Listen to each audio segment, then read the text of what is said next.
This was a global tragedy. An Asian airliner was destroyed in European skies filled with citizens from many countries.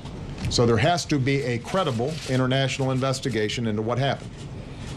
The UN Security Council has endorsed this investigation, and we will hold all its members, including Russia, to their word. Well, the other big story, new developments in the downing of the Malaysian Airlines flight over Ukraine. President Obama, you saw just minutes ago, saying at least one American citizen was among the 295 killed yesterday. Federal officials say the jet was shot down by a missile fired by Russian-backed separatists. Brian Moore has the latest developments now from Washington.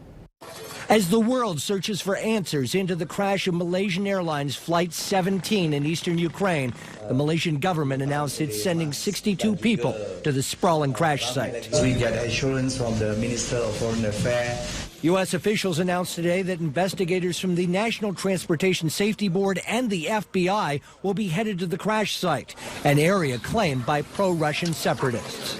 It's a crime scene controlled by the people many consider to be the prime suspects. U.S. intelligence officials believe they already know the cause of the crash that claimed nearly 300 souls.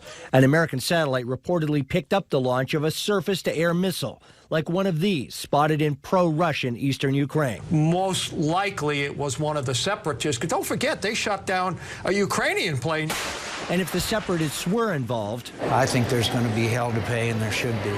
Russia was just hit with a new round of sanctions over Ukraine, but this crash threatens to push the crisis to a new level. At a meeting this morning, Russian President Vladimir Putin shifted the blame to Ukraine. This tragedy would not have occurred, he said, if there was peace in that land. And on that note, the White House is pressing the Russian government to get behind a ceasefire. Brian Moore, NBC News, Washington.